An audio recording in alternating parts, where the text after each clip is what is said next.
What is going on YouTube? It is your boy Max. I'm coming at you with another workout from the Athletic Index program. So today we're going to hit some seated box jumps. I originally had programmed a vertical jump plus a broad jump, but I did quite a lot of jumps yesterday and I don't want to add too much extra landing impact onto my knees.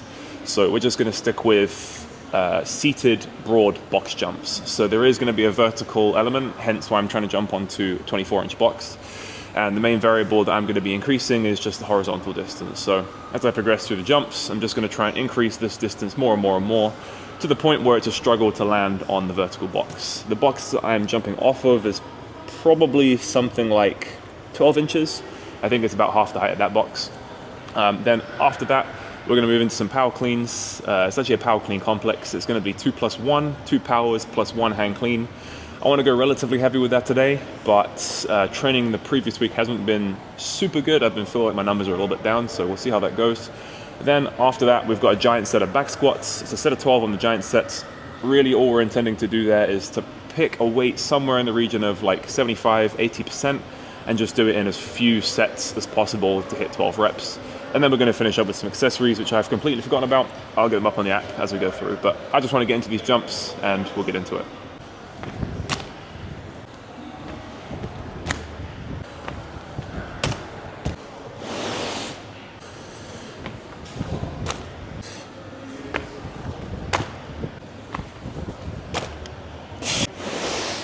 So for the jumps today, I've just set a timer for 12 minutes. I've talked about this in the past, why having a timer for sprints and jumps as opposed to a strictly defined number of sets and reps or volume is better.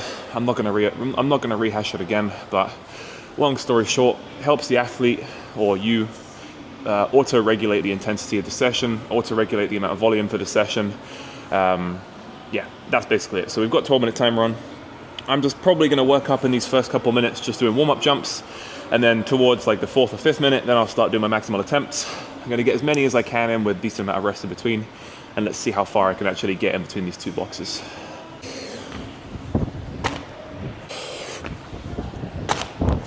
Ooh, nearly stacked it on that one.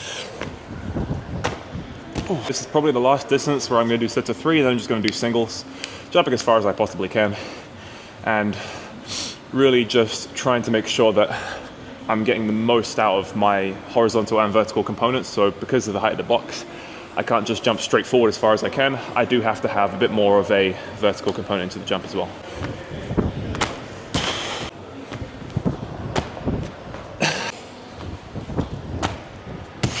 I'm not really concerned with the distance. All I'm concerned with is having an external constraint to jump onto, rather than just aimlessly jumping for no reason. I need to have something that I can try and aim at every single jump to know if I've done a successful jump. If you don't have any external constraint for your jumps, it really is not going to help you to drive the stimulus and the adaptation of the movement, because you're just jumping aimlessly or you're sprinting aimlessly. If there's a time that you're trying to beat, a high object that you're trying to touch, a box that you're trying to jump onto, or a distance that you're trying to beat, you'll always jump further or jump higher or perform better if you've got something to aim for just ahead of you. It makes it more motivating as well, makes training more interesting. So always make sure if you've got the opportunity to do it, always have an external constraint to try and aim for and to try and beat.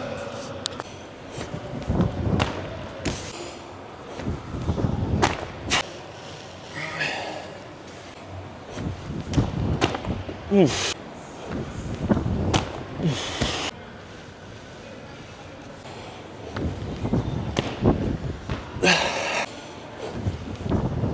Oh. Oh.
Right, so this will be my top set weight, 40 kilograms on each side.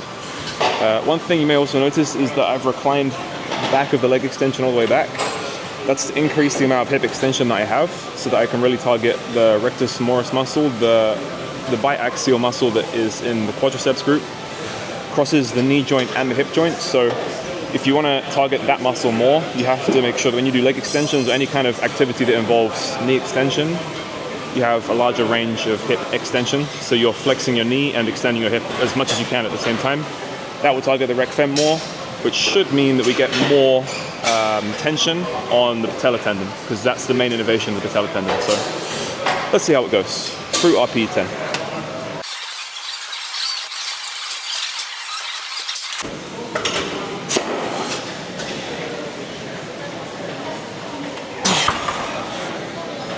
Often I don't usually like to count the reps. I like to set like a rough goal when I'm doing an RPE.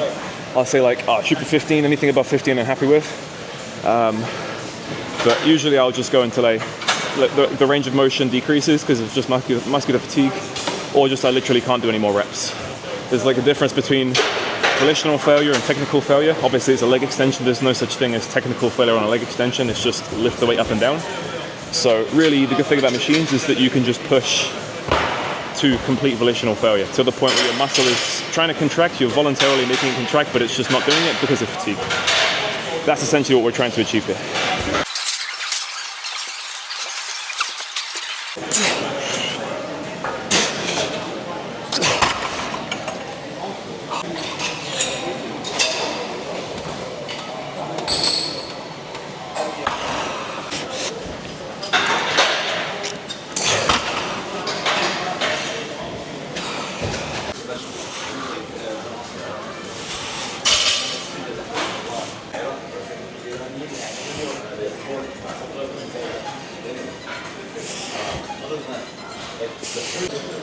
Gym I'm at right now has recently added the seated calf raise machine, and the main benefit I think of a seated calf raise machine is the leverage of the weight. Because the weight is so far away from the fulcrum, it basically increases the amount of like relative weight that you're lifting, versus if you just put a barbell across your knees and do it on a bench like I usually do, my usual home setup. So even though this is only 50 kilograms plus whatever the weight of the machine is, and I can usually seated calf raise with a barbell like 140 plus reps, because of the leverage of the lever arm of the weight, it makes it much more difficult. So I'm probably going to struggle with this for 20, maybe even 15. We'll see how this moves, and then we'll do one more set to failure.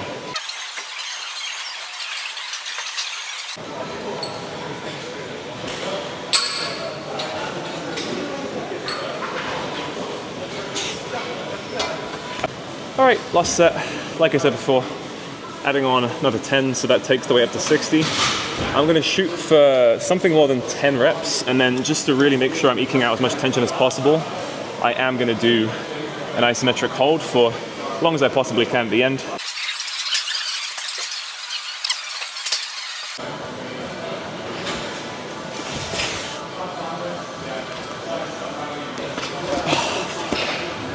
We'll call it there for today, guys.